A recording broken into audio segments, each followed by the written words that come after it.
African food, at the same time bringing it into the global space that we're in, and allowing African indigenous food to participate or take a seat on the dining room table and become part of what we enjoy. Fantastic. So if you've just joined us, just sort of appeal to mute your microphone, please. And you are joining us on a panel where we're discussing, the topic is Educating South Africa, Edible Indigenous Plants. And we have a panel of 3 experts with us today who are going to take us through this topic as we navigate it. I'm going to be fiddling from time to time, letting people in, but I encourage you to please get onto our chat box and send us notes as something inspires you. And if you have questions, we will try to address them as well. So I thought, as with everything, a good place to start would be at the beginning. And let us look at what are indigenous ingredients and why are so many people, including people who have deep ancestral roots to this land, so disconnected from these ingredients. You know, I'm going to quote from Mpho Tshukudu's book, Through the Eyes of an African Chef. And I know this will resonate with our panelists here as well, where she says, I endeavor to showcase unity in food in a country that was historically deprived by not appreciating certain groups of society. A revival and evolution of our food culture pays respect to our history and teaches us how we can best bring back life as it should be in Southern Africa. And she also goes on to saying, it is time to look back to where we have gone wrong as we face food security and scarcity issues, and start to make a change in the land so that the generations who follow have a food inheritance, a wealth of traditional ingredients, restored knowledge of our culture, and a heritage to be proud of. So on that note, Tracy, can you give us some idea, in your opinion, in your experience, but why there's this disconnect between these ingredients, which are a cultural heritage, and the knowledge?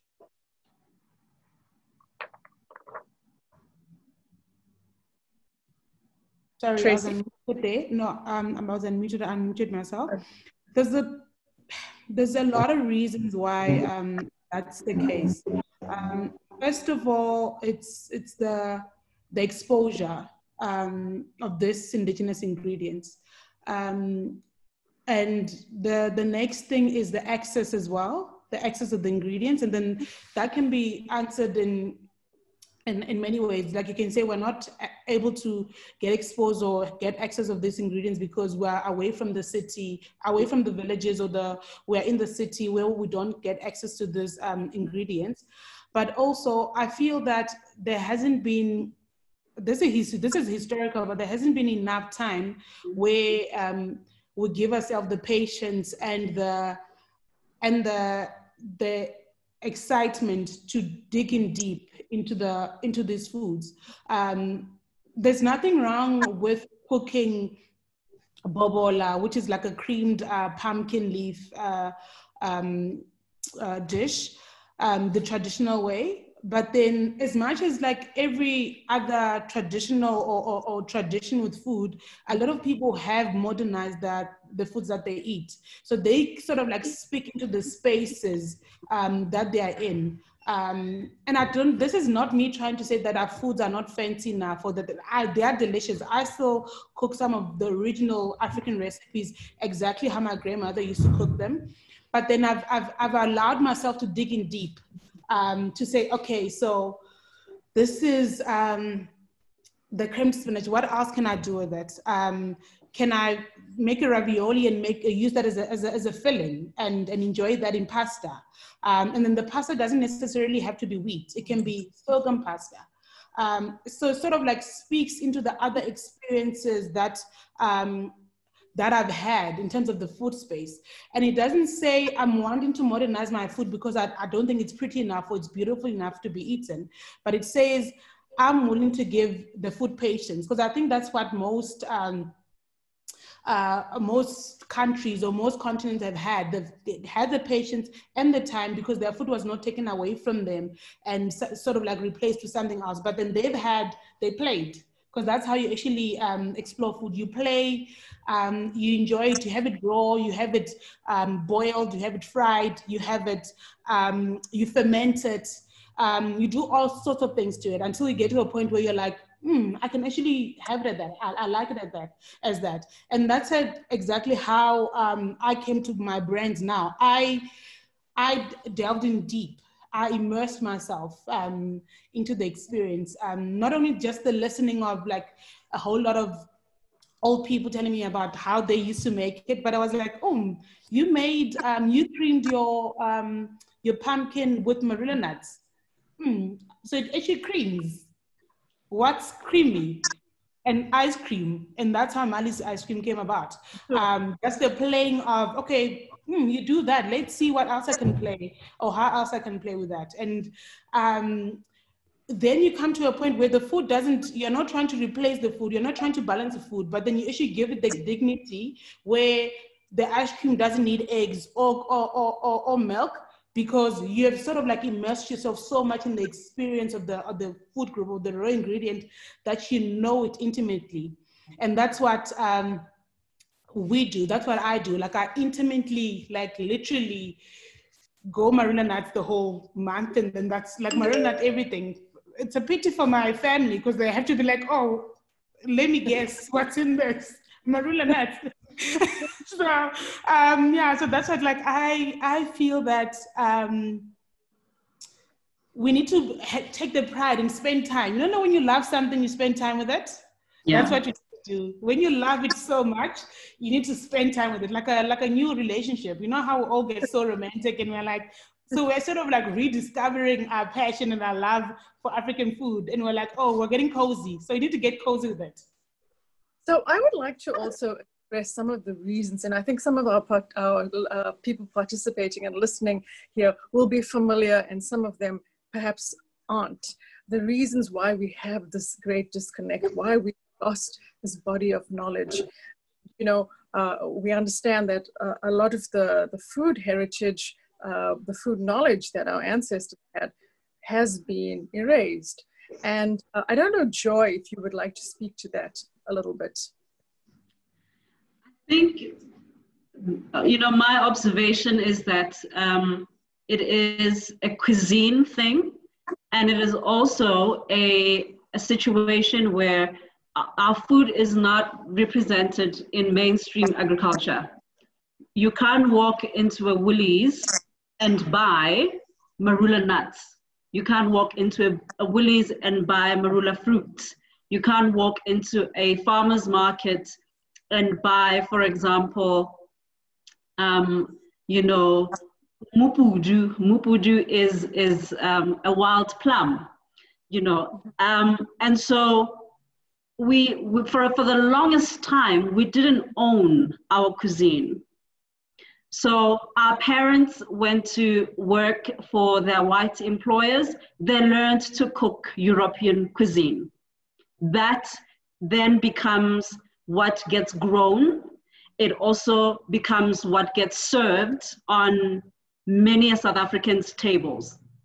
And so if you are the king or the master or the new ruler, you're not really interested in what the indigenous people of that land have to say or have to offer in terms of food, in terms of ingredients. You bring in your own culture, you bring in your own experience, because the idea is to make yourself so pervasive throughout everything in that land, because you want it to be more representative of you.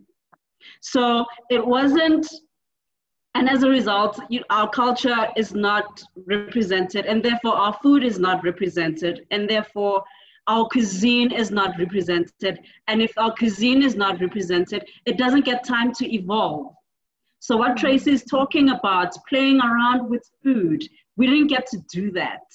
We didn't have a cuisine. Our food is not considered, or was not considered, food. Our wild, I mean, even the way, if you look at botanical books, the way our plants are described, you'll hear things like wild rosemary. Who is it wild to? It's not wild to me. It's just rosemary.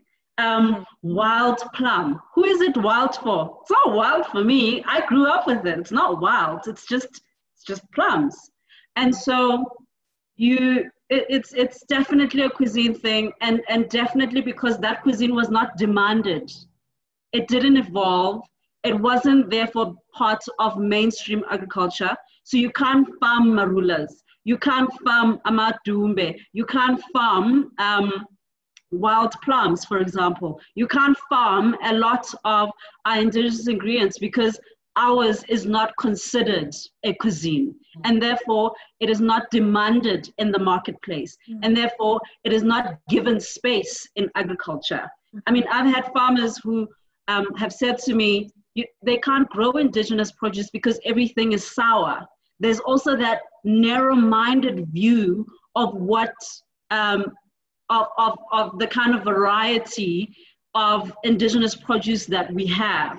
And so for me, it's really, my observation is that it's an agricultural thing, and it's just a thing of yours is not considered a cuisine, and therefore, everything else is permissible except for yours. In South Africa, you can find Italian cuisine, you can find French cuisine, Mexican cuisine.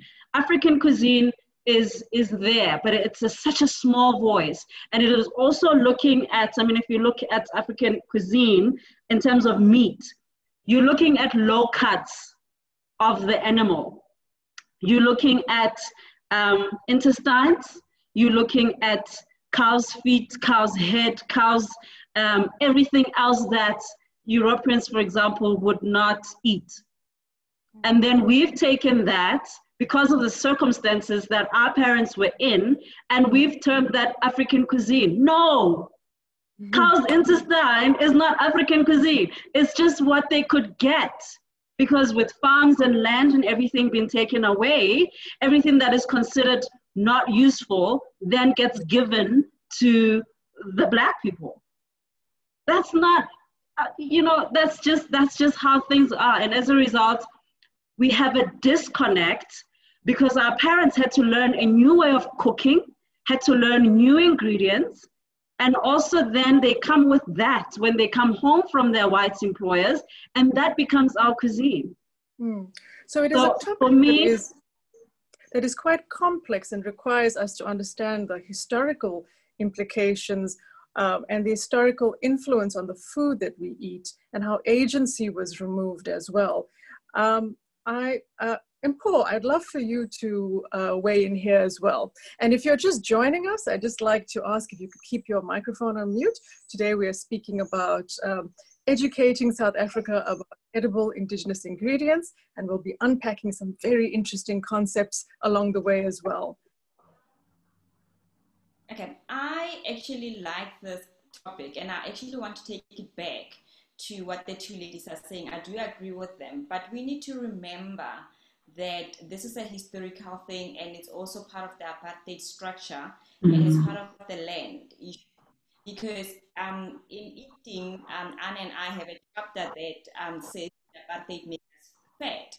And it is true, because if you could understand that we are a culture that has a strong connection with the food and the land and the universe, that it is part of who we are, and we see ourselves as African as part of the universe, that we're not removed from it. Then when the apartheid came and the land was taken away from the people, that's the thing that we lost. That is part of our health, that is part of our spirituality. Extra taking our strong men away from the villages to work in the mines in Joburg. Who's going to be left behind to work on those fields? At the same time, the people who still had the land, the government at the time was saying to them, do not plant the food that you see around here. Start planting the food that you see in the supermarket, because if you start planting the food that you see in the market, you're going to make money, then you're going to be rich. So then people started thinking, if I continue with my indigenous foods, I'm not going to make money, I'm going to be poor. Then there's that is part of the narrative of poverty foods. That because in functional nutrition, we talk about our also ancestral foods and ancestral diets. that it makes up who you are, that in your wellness path, you need to actually engage with the food that your ancestors ate. So by introducing things like corn and all of these stuff that we're finding in the supermarkets, which are Western, we actually started becoming unhealthy, but that didn't actually nourish us. So you tend to be on a healthy diet and saying, I'm going to do the brown rice and salmon and broccoli, and you do it for 3 days and you realize I'm not full, because it doesn't fill you up. It doesn't have that wholehearted thing of I ate sorghum with morogo and Yes. something with that says I'm full.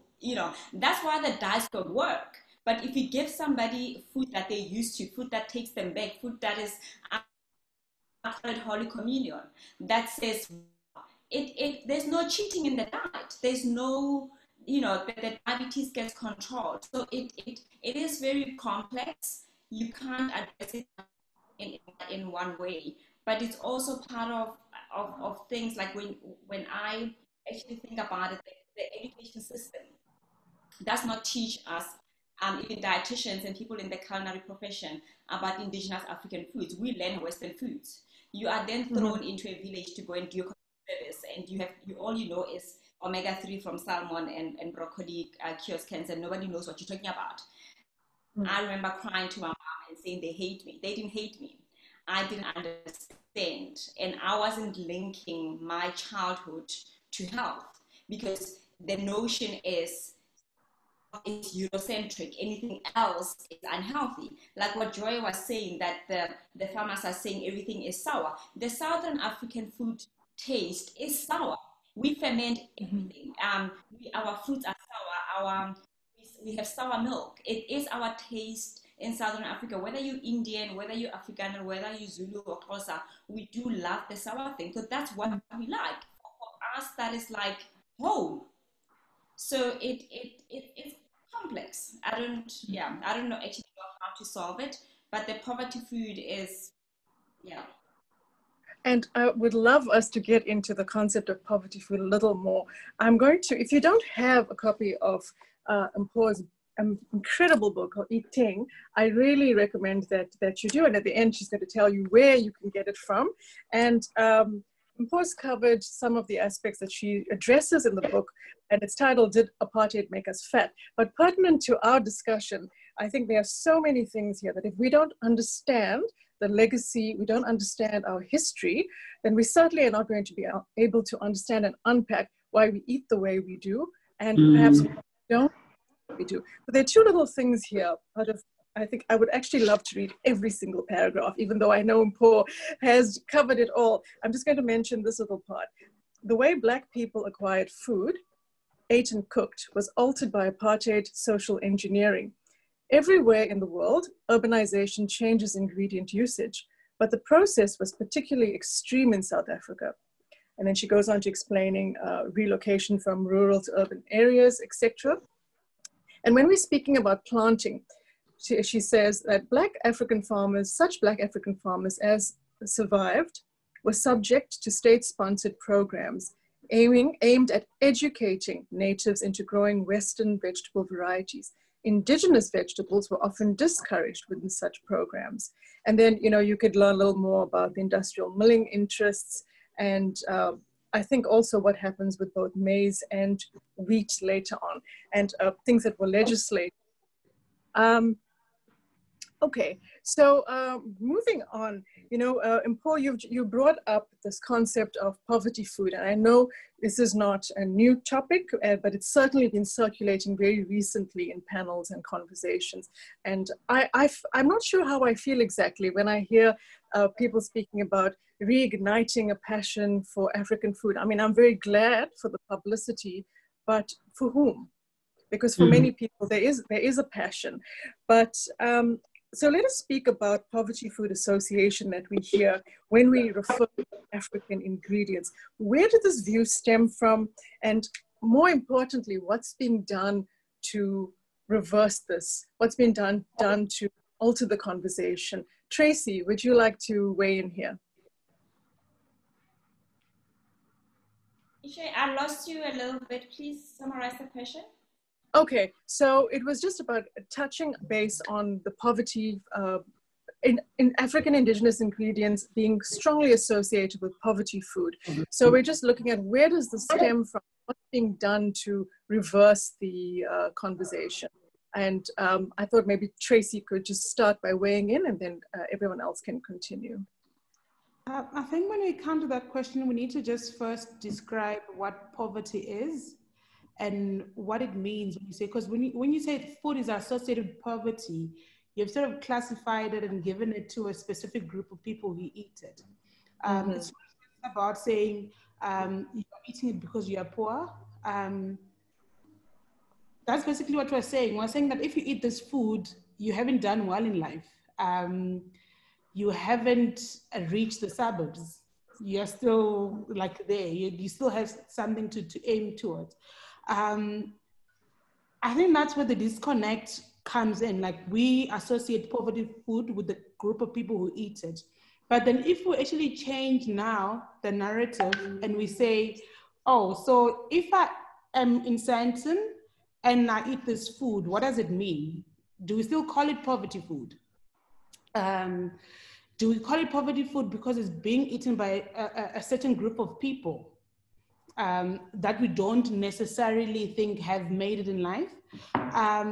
And also, there's this sort of like a mentality in Africa that we call everything poverty or not associated with the affluential group because it hasn't been discovered by the West.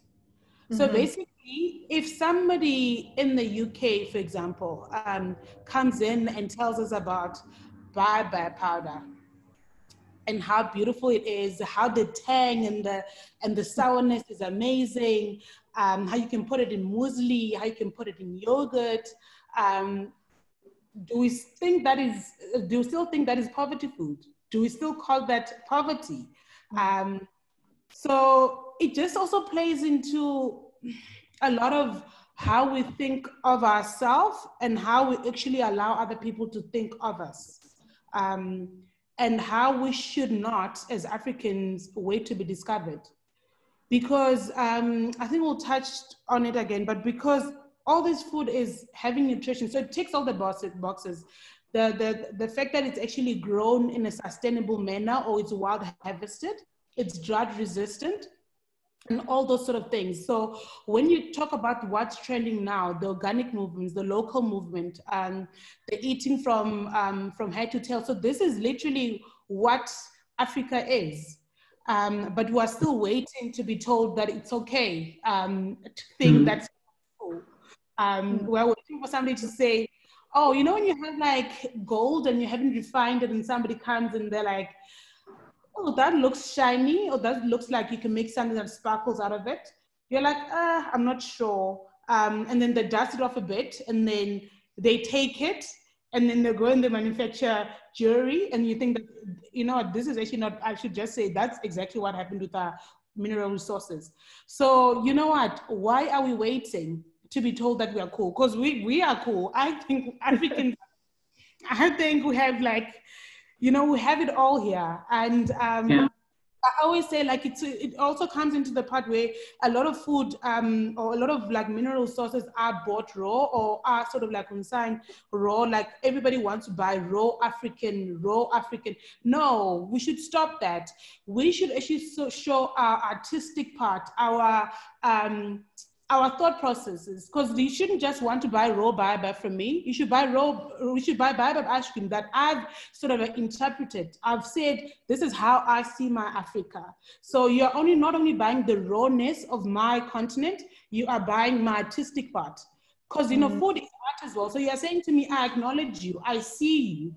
Because if you see me, you don't just want to come and buy the millet from me. You want to buy, you know, chips made from millet. You want to buy millet bread because you actually appreciate me. Because that's the way we want the world to, the continent itself within itself. So the work needs to start internally. So we need to start doing those sort of things. That's where the agro-processing comes in. And then also, we need to also tell the world, this is how Africa expresses themselves with what they have.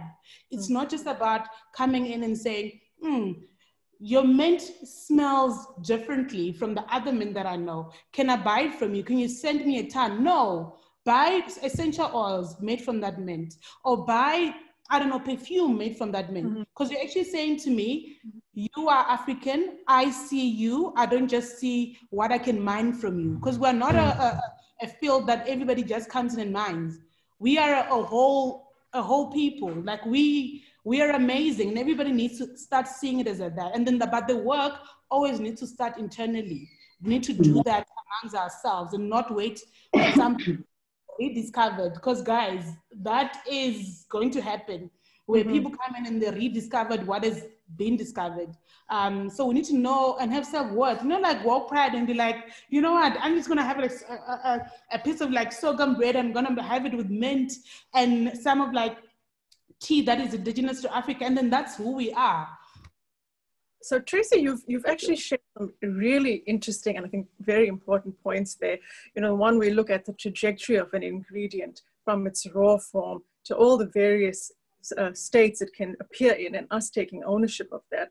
And of course, one can't help but, we're not going to discuss appropriation in this conversation context, but it's something that we can't avoid, a topic that we need to have our eye on as well, because you've encapsulated that in everything you've said now. The minute the West or everything north of the global South gets wind of whatever marula nuts or whichever particular ingredient is lauded in the health circles, for example, as powerful and useful, there is an appropriation that happens. And so we get removed and we become further and further away from the culinary heritage that we are entitled to. Mpho, would you also like to touch, Joy, would you like to touch a little bit about the idea of poverty food? Yeah, I think it is, for me, it's always been that it's a concept where a food is classified as a poverty food because it's associated with a certain group of people. So I'll tell you now what is considered poverty food. Sweet potato leaves, for example. You don't find that in the market because it's poverty food. Pumpkin leaves, you won't find that anywhere. It's poverty food. Things that we perhaps are only able to get from the wild, you don't find that in the market because it's considered poverty food. These are just foods that we grew up eating that are just not in mainstream food production circles.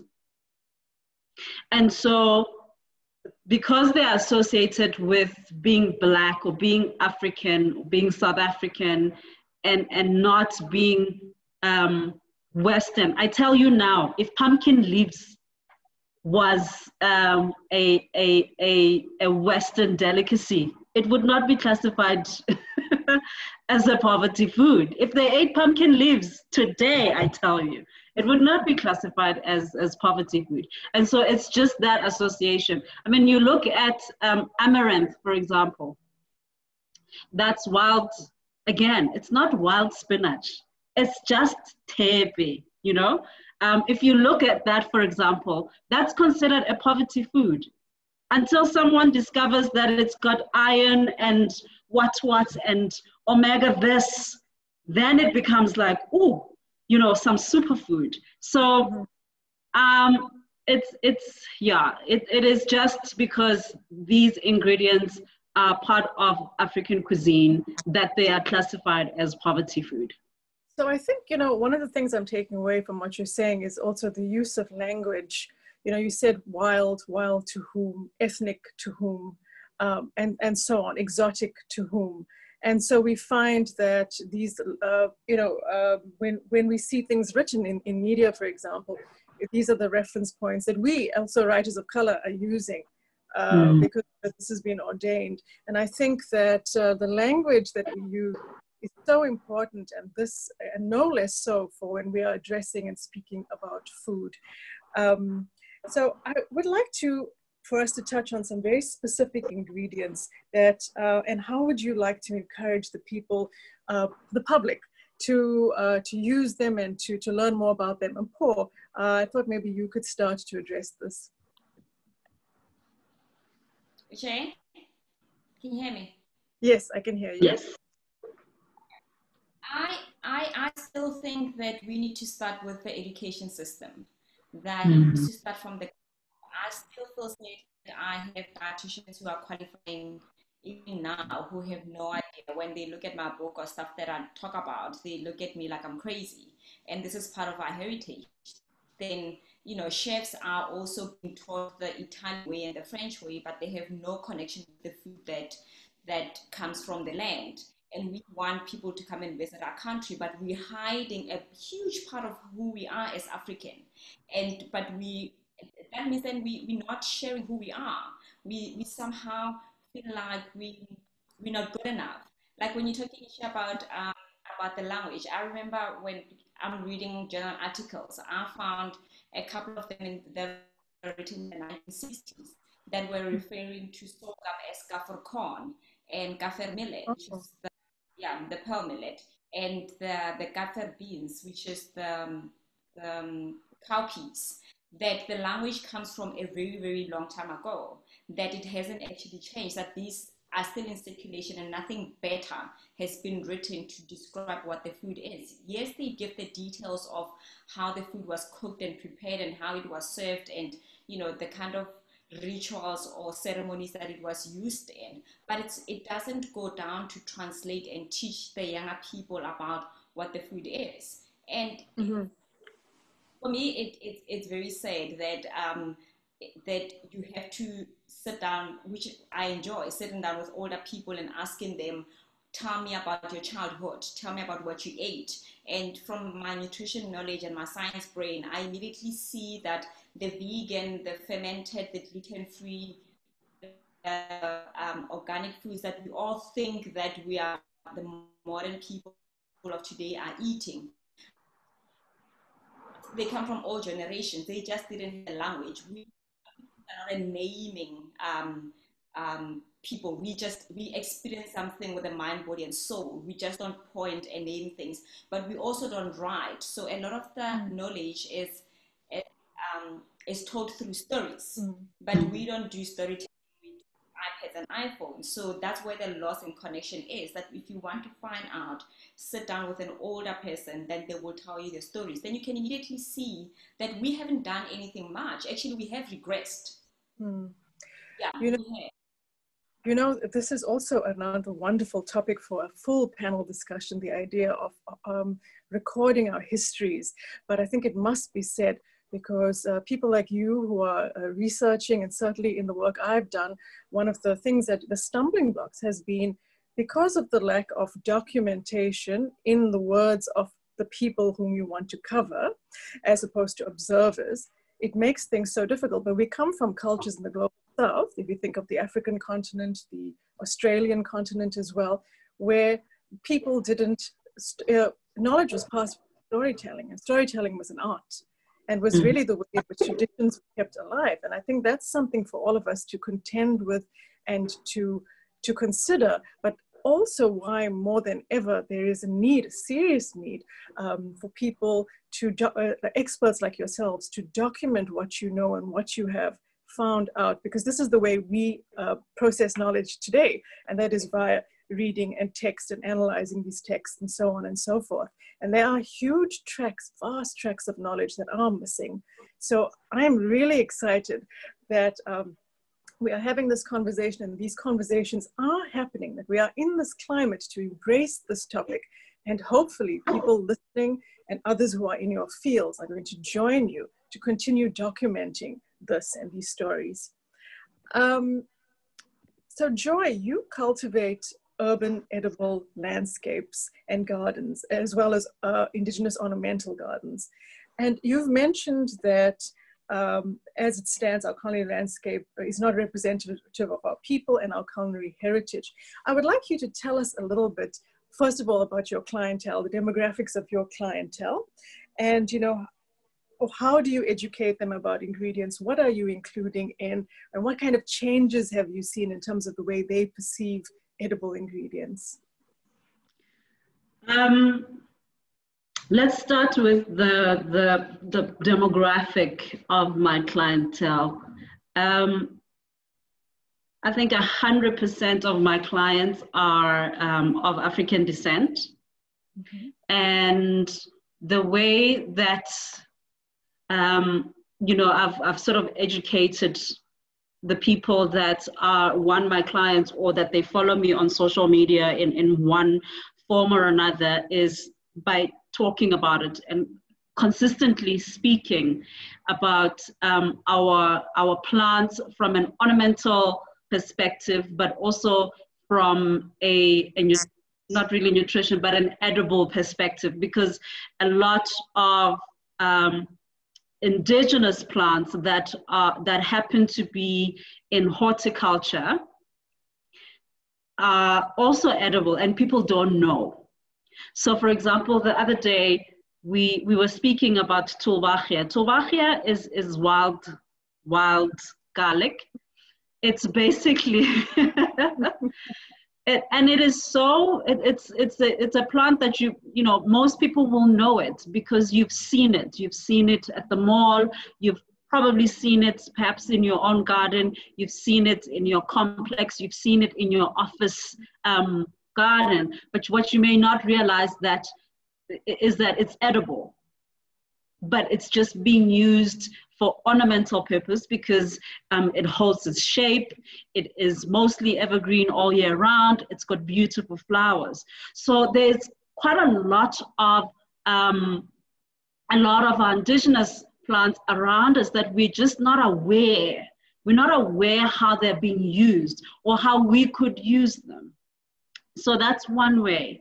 The other way is obviously exposing people to new things. So, for example, a lot of my followers didn't know that we had indigenous figs, because what we get sold in the market is European figs, if I may call it in that way. So we have over 12 different types of indigenous figs that are not in mainstream agriculture, which is very sad, because these are not fussy figs, you know. They are drought resistant. They will produce whether you want them or don't want them to produce. They just keep doing their thing. Why is it that these are not parts of everyday diet? And they're such easy fruit. We have indigenous blueberries. Imagine blueberries that grow in extreme African weather condition. The current blueberries that we have, that we can buy from the supermarket, are very finicky. They need a lot of water. They need quite cold conditions for them to be very productive, which is why we only mostly get our blueberries from the Western Cape. But if we could develop our indigenous blueberry plants, we could have blueberries everywhere. So the knowledge and the gap is also coming in because a lot of our people want to conform, and because there's already a standard that's being set, and a standard of success, or a standard of what is healthy eating or what is a healthy diet, and people want to be able to conform to that standard. But we are not necessarily aware that actually what we have is already more than enough, and it is good enough, and it's more than good enough. I think that so continue. No. You can go ahead. So Joy, I was saying, you know, addressing the idea of aspiration is very important, because it also puts an onus on us as the people living here to take a responsibility in terms of our own food education. And I think the issue is twofold. It's multiple-fold, but if I could just focus on two things. One is unpacking the history of colonialism, of apartheid, of everything that has influenced where we are today and why there's so many gaps. And secondly, what responsibility are we willing to take? Who are we aspiring, whose standards are we aspiring towards? And what will it take for us to create that kind of confidence to aspire to our own and to set that stand, so that when, for example, in the wellness eating arena or the superfood arena, people look at Nordic berries, but people may also look at African berries, you know? And I think it's really also up to us to initiate that shift and perhaps put pressure on the authorities, the government, those in charge of legislation. I want to just mention a chef who I know is doing a lot for African cuisine on the whole, Selasi Atadika. I'm going to read very briefly a little bit that I'd actually written in a profile about her. She said, presenting a talk at the Food on the Edge Symposium in Ireland, Atadika emphasized the need to protect and support culinary traditions on the African continent. My call to action is an appeal to protect our root cuisines and to purchase African ingredients responsibly. In this way, we encourage those economies to come alive. So Tracy, I know you mentioned that there's potential for indigenous ingredients to heal the economy, particularly if we look at this very challenging time that we are facing under the pandemic. I thought perhaps you would like to weigh in a little bit there.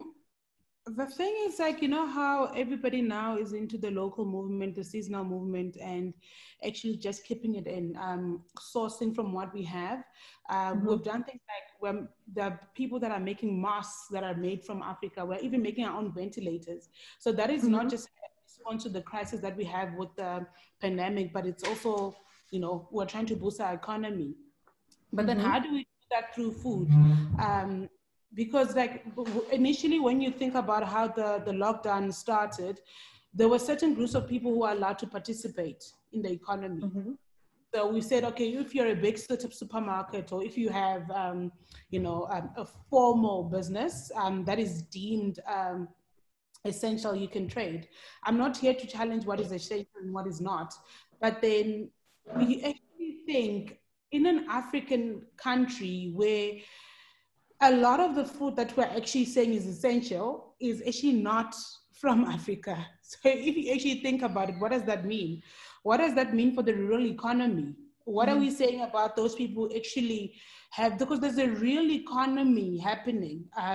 People are trading amongst each other, and they're also sending out their goods or their ingredients or their food to other industries as well. So what are we saying to them? Are we saying we're not allowing you to participate? So easing the lockdown regulations and also just participating or allowing or consuming indigenous food allows a certain group of people who have been marginalized to really, really participate in our economy.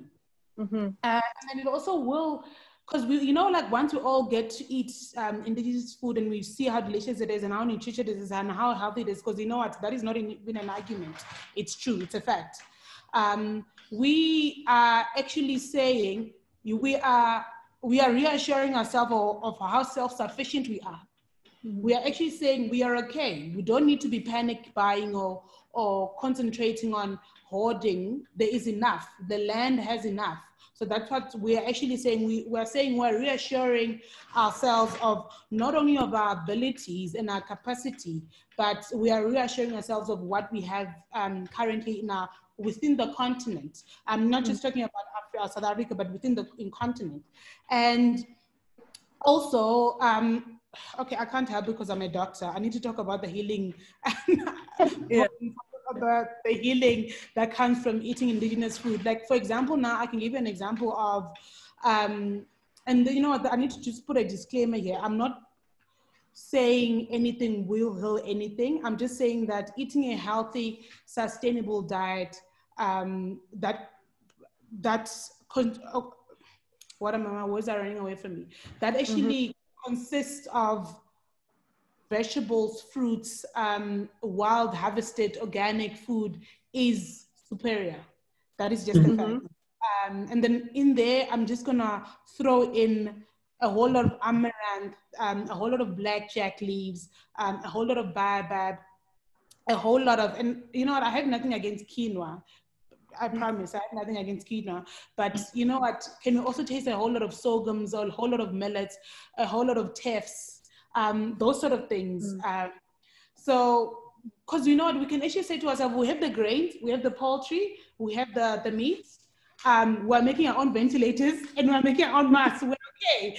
So basically, we are okay. So everybody can calm down. You know, I think that's how I understand how indigenous foods can actually heal us.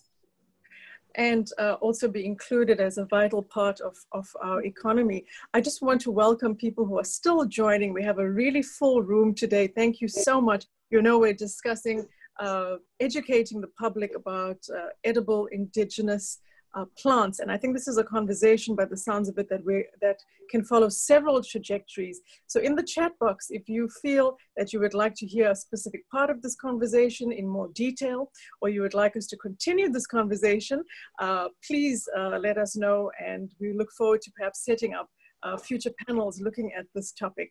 So I'm wondering, how do we create mass awareness about the value, nutritional that you mentioned, medicinal, cultural, of indigenous ingredients? And I know none of us actually have the answers as such. Mpho, you mentioned, and I know in previous conversations, we have also spoken about the syllabus, you know, syllabus for students studying nutrition, studying medicine, studying culinary studies, you know, those who are going to become chefs. Perhaps that is a place, apart from the home, where these conversations and this knowledge should be imparted.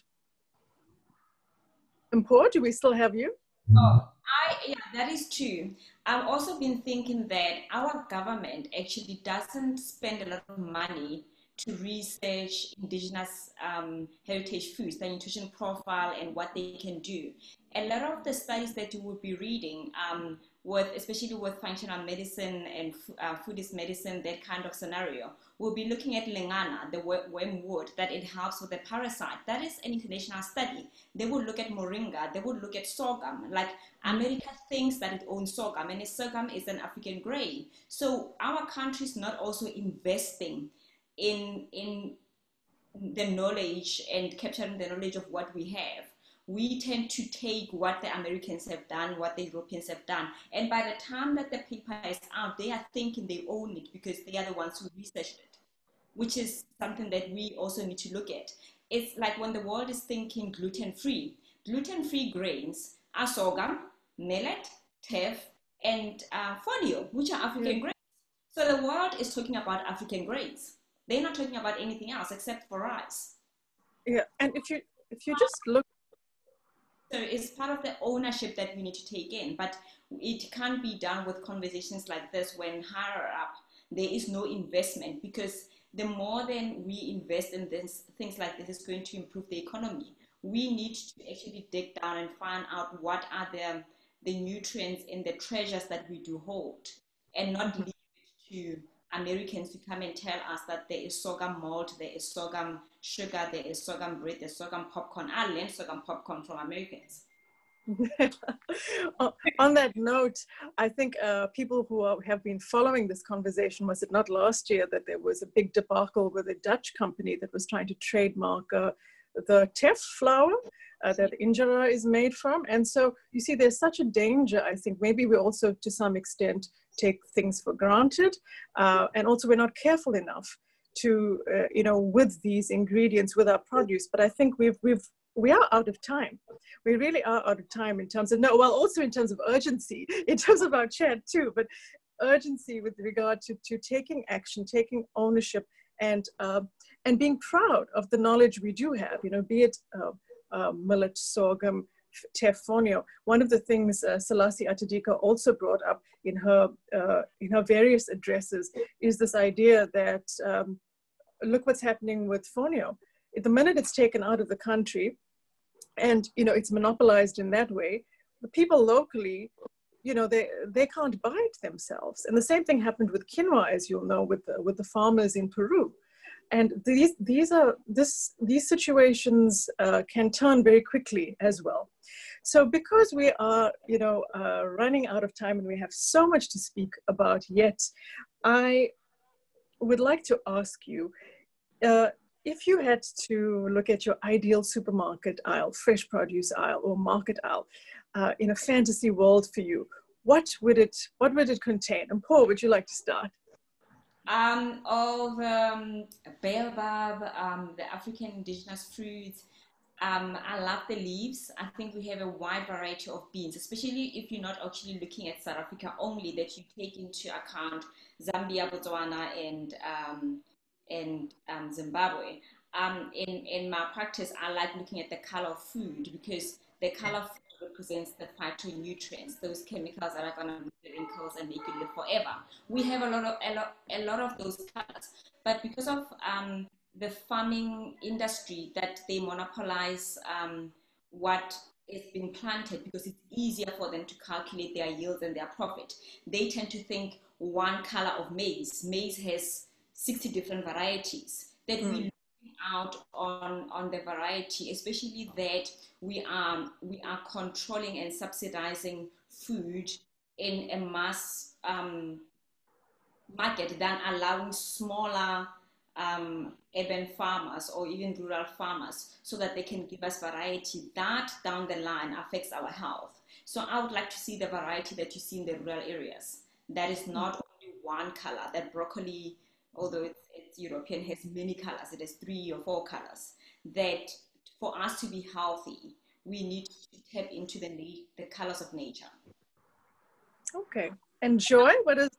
So just one thing, the African morojo, the leaves, they don't stay like spinach stays in the store. Like, it needs to be picked and eaten in the afternoon. So it makes it difficult unless you dry it, which is one way to preserve it, for you to keep it for a longer time. And Joy, what do you see in your ideal fresh produce aisle in a supermarket or a market? Well, so I think, first of all, I would have loved to have a lot more of tepe. Tepe is our indigenous amaranth, and it comes in all sorts of varieties as well. There's also what they call the Chinese spider plant, but it's leroto. It's, again, another indigenous green. I would have loved to see all the different varieties of figs, of plums, of medlars, there's just, well, first of all, there wouldn't be lettuce in my indigenous supermarket, because I just, no. And there would also be things like what Tracy is making, where Africans are taking indigenous ingredients and reinterpreting them for the modern time. So sort of preparing them in a contemporary way. So I want to walk into the aisles and get my ice cream made of baobab ingredients and many other magical things that Tracy would be putting in there, and know that it was made in my country by my people with ingredients that I grew up eating. So definitely. There is a question here that I think, if you don't mind, I'd like to address. That this one of our guests is asking, where can we get seeds for indigenous produce? And unfortunately, that's one of our biggest challenges, is that there isn't a source. I mean, I think I only know of one company that you'll be able to get a tepe seed from, but that's about the only African thing that you'll find on that website, and that's livingseeds.co.za. So we don't have the seeds because we are not propagating our plants on that scale where you have a farmer who's just dedicated to producing indigenous African seeds, for example. I mean, unless if people here know of such, I myself have found it very, very difficult to find indigenous seeds. You can find some plants, and the reason why you can find some plants is because those plants are used in traditional horticultural industry as landscaping plants, not even as plants for food, just as landscaping plants. And that's how we find some of our indigenous ingredients. But otherwise, yeah, it's... Yeah. So unfortunately, we have run out of time, but Tracy, I know you would have put a lot of emphasis on the marula from our chats previously. So I'm very sad to have to close the chat at this point. I want to read just a few of the comments and also ask in the last minutes or two that we have, if you would like us to be discussing further aspects or drill down further in this topic of indigenous ingredients, maybe also addressing policy, addressing how can we actually make this sustainable agriculture to be farmed in a sustainable way. Let us know in the comments. But I see there was a comment about Joy. How do you see the opportunities of having Africans from other parts of the continent in South Africa affecting this aspect of poverty food and the unavailability of these foods in markets, such as your pumpkin leaves? So that comment was about the opportunities of restoring value in our foods through interactions with other Africans. And I think that's a very valid point to make, that we need to, always approach things from a Pan-African aspect. And then there was someone else who commented about South Africans are disconnected in their food culture with the rest and with the rest of Africa.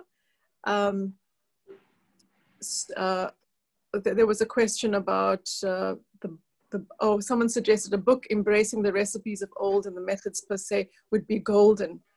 And yeah, the other thing one must mention is that Mpho, you touched on it when you were speaking about the research that you do. Oftentimes this knowledge does get locked in academia. So whether it's Western academia or locally, and that is something that I am very vocal about, and I would like to encourage everybody who's participated as well to try to make access to this knowledge far more equitable and far more democratic, because at the end of the day, I think it's the people who are going to hold the purchasing power, the growing power, and who are going to help to elevate, well, I say elevate, I mean put a greater importance on this. So thank you so much for joining us, everybody. And we've learned a lot. I hope you all have a good afternoon. Take care. Bye-bye. Thank you.